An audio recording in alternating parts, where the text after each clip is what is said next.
We're doing like a 10-minute thing? Yeah, 10-minute thing. Okay, You know, what are we going to talk about? You want to do the fighter? Talk about fighters for 10 minutes? we would need more than 10 minutes to talk about fighters. Like, fighters are pretty boring. fighters aren't boring. Okay. They cover... A lot of fighters are boring. They cover a lot of stuff. Yeah. Which makes them boring. That's They're... Why isn't there, like... Axe guy? Yeah. Sword guy? You mean barbarian and fighter? Yeah, but fighters can have axes. Yes, they can. And barbarians can have swords. And fighters can also have bows. But if you're an axe guy, then you can also pick up and wield a sword. But why would an axe and a sword be significantly different character classes? Because the point of character classes is to represent archetypes in fantasy fiction, right? Or whatever fiction. So classes represent fantasy archetypes. The role filled by guy with axe and filled with guy with sword is usually not that different if both of their specializations is just combat using strength. And both of them are combat using strength. If you want sword user who does combat using their environment, then you've got a ranger. If you have sword user that does combat by sneaking around, you've got a rogue. If you do sword user who is really, really big and just like, gutses people rather than shanks them, then you've got the barbarian. So fighter in essence is split up into like 4 classes, possibly more. I'd say 5. I would count paladin. What about a sword user that uses a bow? Isn't paladin a archetype of fighter in AD&D? Yep. Ranger and paladin are both fighter archetypes. Rogue didn't exist. There was only a thief. Do you like that better than how it is now? Or do you think it's hard to say because it's just so different in AD&D. So, like, the way you qualified for classes was different, for one thing. The way you could multi-class is way different. I think it makes sense because in their mechanical essence, the difference between ranger, paladin, and fighter are not the same thing as the difference between fighter and wizard, or fighter and magic user in AD&D. So, I think as archetypes, they may make more sense, but I would say that they are, in terms of being an archetype of a character, significantly distinct to qualify as different classes. And that may be the key here, that if it represents a different stylistic character in fantasy, then it justifies existing as a separate class. I can see it.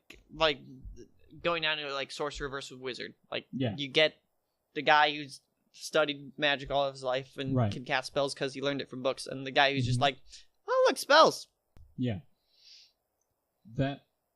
Those represent both the same, like, narrative position in that they're a person who is able to use supernatural powers to aid the party, but they do represent different personalities of character, which is why they're distinct classes. So, what about, like, overlap with those in a party? You have a party, you've got a sorcerer and a wizard, right?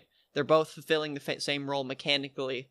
Do you think you need to have a party with distinct mechanics in it to, like, be effective? I think if you are tying in character archetypes to classes, you're therefore tying in archetypes to mechanics. And if you have people who are filling in different narrative purposes, they should fill in different mechanical purposes. And I think sorcerer and wizard fulfill that to a degree, in that you exchange versatility for raw power, and I think both of them can serve their different positions. But they're like both specialized in the same school, which school specialization, different problem. That's also bad. But yeah, if they're specialized in the same school, then they are fulfilling the same role, and that can be bad time. And I believe that's a failure of the system if characters fulfill the same mechanical purpose. I want to see a game of all wizards, right? They're all filling different roles mechanically. Like one's the tank because he has shield and mage armor and all those things. Yeah, right. And then you've got like the rogue But he's not a rogue because he's just casting fireball. Right. No, he's an illusionist. Right. Yeah, like one of a great variety, I would think. Because obviously wizard is the best class. Yeah. So you just have a party full of wizards, and they're all fulfilling all the different roles. No. Okay, Pathfinder, right? Right. 5 wizards, 1 scion, and 1 cleric. The scion does everything. Yeah. No, okay, wait. Wizard does wizard have healing spells? Nope. Well, okay. There's some small ones, ones, some bad fast ones. Healing. It's got like. So it does mending, I think. So it could if it was Warforged wizards. This is, perhaps the worst party. I want to play it. Period. It's terrible. It's a terrible idea. Right, of course. I want to do it. I want to be the tank wizard. I kind of get it. I get it. I'm the tank because I have slightly more AC than the rest of the wizards. Yeah. But we're all gonna die to one hit anyway, so. All you have to, so you pump dex, so you get initiative. You take improved initiative, and then the rest of it is just, I played the wizard, so I win. Yeah. And then you win. And then I don't know. I find something with magical immunity. Yep, it just ruined my life. Magical immunity, you're just like, well, what are we gonna do here? Oh, well, we have a wizard with a stick. He hits people. He's not very good at it. Right. Does hit people with the stick, though. Mm-hmm. I mean, it's a nice stick. It's enchanted, because we're wizards. Right. And magical immunity. You guys can bring swords. Wizards are able to use swords. Not proficiently. Nope. But they're able to use them. You can pick up a big metal stick and swing it. Wizards can wear armor. They can. They just can't cast spells. They still can cast spells. You just have, a fifth of a chance to lose your spell slot. For no reason, just because you want AC. There's a Pathfinder feat. Mm-hmm. It's like arithmetic geometry or something. Oh, There's 2. There's one that's based on geometry. One is arithmancy or arithmomancy. I think so, right? And that one's is the other one's celestial geometry. Okay, and arithmancy is one of them is based on you assign a number to each letter in the spell's name, and then you have to add them together and then divide them or find the digital root. Which, if you don't know what a digital root is, number 1, play the game 999, 9 hours, 9 persons, 9 doors. It's good. Number 2, a digital root is where a number with several digits, so 49, for example, you add the 2 digits together, 9 plus 4 is 13, and then you keep doing that. 1 plus 3 and 13 is 4. So the digital root of 49 is 4. That's what a digital root is. And that's what arithmancy is based on, I believe. Celestial geometry, I think, has effects based on the climate you're in, the region, or the biome. I don't quite remember, because I've never had anyone try to use them. I want to try. And I haven't played a wizard in a while. Yeah, we haven't played Pathfinder in a while. That's true. Yeah, maybe you should throw together a 3 or 4 session game just to get back into it at some point. And play. I'll take arithmetic geometry. Right. That one. It's just a combination of the 2. Right.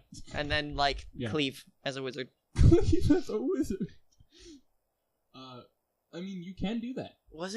You can do Didn't Kyle argue for ranged cleave? Was it ranged cleave? What was it? What the fuck? It was something stupid. Ranged cleave. Yeah, you got a crossbow, right? Yeah. You shoot the crossbow. Yep. You kill someone. Right. The crossbow keeps going and kills someone else. That's not cleave. That's piercing.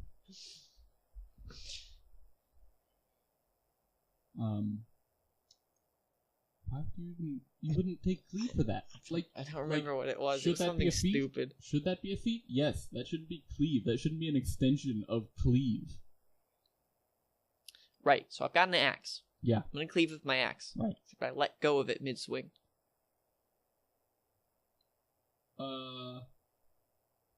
You know what? As a GM, I'd probably allow that. I don't know. I think cleave is about constantly maintaining force behind the blade, right? Yeah. You can't do that if it's not in your hand. You can't apply more force.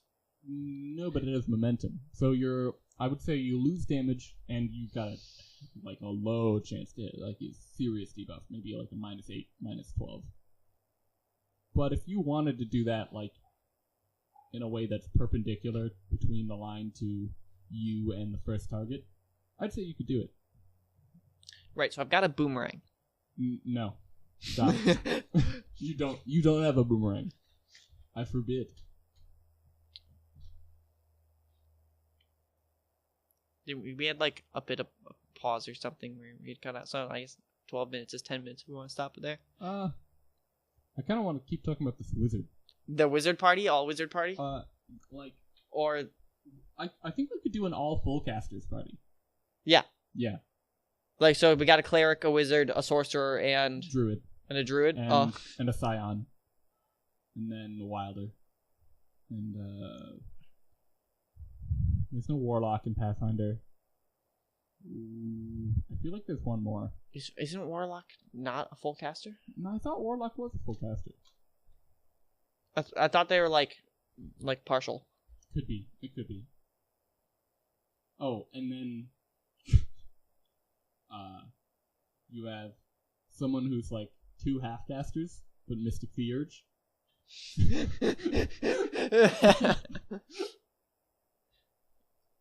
It's so stupid. That is stupid. It's oh. So we already did Scion, right? But then we also had Psychic from Occult Adventures. Oh, right. Yeah. The occult one. The Occult Adventures? Remember how fun Occult Adventures were? Remember how memorable everything was? Remember Occultist? Remember the class Occultist? How easy and intuitive that was? Guys. Didn't you try to roll one of those? Yep, I sure did. I had to look up a chart online explaining how, like, all these implements combine together. And I don't understand what the thing was with implements. I don't understand what they were going for with that. And why, like, their progression of gaining spells was so weird. Like, you had so many different factors of level progression going into it. I feel like I would have been fine if I wasn't the type of person who, like, plans out my build. And I don't, for the record, plan out my build so I can min-max. I plan out my build so that, like, when the DM says, okay, you guys, you all level up, we don't spend an hour sitting at the table after everyone's ready to go. Like, okay, gotta roll hit points, gotta look up what my class gets this level, I gotta feat this level, gotta trawl through the whole feats list. If I plan in advance, I can just go, okay, I know these numbers I have to change, I know I add this feat now, and I know I have this many hit points. Plus, it's fun to theory craft characters. Yeah. It's fun as long as you keep it fun. I had one character that I built that I theory crafted the items as they progress. That was not fun. That was grueling, to say the least. I believe it took like 3 times more than the rest of the character. Just the items? Just the items. And I wasn't even bringing them to 20. That was through level 13 or 14. 13, I think. Okay. Cleric. The cleric where we have to do every character in the party, right? Okay. So, what about cleric? I don't know. Cleric heals. Are you telling me to make the cleric? Yeah. Roll it right now. Let's go. What? No, we're not. We're too far into this. We're not going to roll a cleric right now. You're right. But I could roll a cleric right now, for the record. I shouldn't. That'd be a waste of our theoretical listeners' time. Also, I'd probably be running this all caster game. Who tanks in the full casters? Druid, I think. No, I'm sorry, cleric. Cleric would tank because clerics get healing and they have like 3/4 attack bonus. Right, clerics are actually really good at attacking. Clerics which is are like, great fighters. Problem because they're like the best caster. Casters. And they get bonus spells per day because of domains. Guys, clerics are balanced. I apologize to whichever of us, me, who edits the audio right there. But as much as I play clerics, Pathfinder made mistakes. Don't they have a better hit die as well? They have D8 hit die. They have D8 hit die. Wizard has D6 hit die. Yep. Well, no, every martial, if you get 3/4 attack bonus, then you get D8 hit die. It's pretty much connected. Right, but it's a martial full caster. Yep. Sure is. Right, and you have better attack progression as well, What do you mean? right? You get more attacks. Oh, that always happens with base attack bonus. That's 3/4 base attack bonus. Yeah, but wizard's half. Yeah. Yes, it is, Maya. This is broken in every respect. Except it's not. Wizard's still I can- stronger. Because wizard spells are broken. Yup. But that's fine. Druid also gets Animal Companion. Or Shapeshift. So they can tank too. We have 2 tanks in this full caster party, which should have been a meme, but it's not. Paizo is good at game design, guys, and so is Wizards of the Coast, who made P5. I think the party's actually broken. I think we take the wizard, right? think- The wizard does everything, Yeah. and everybody else just tanks. And the Wizard does everything, and everyone else does everything. And then also everything else. Who needs skills when you have spells? That's a good question. Why play Pathfinder? Yeah. Pathfinder doesn't work.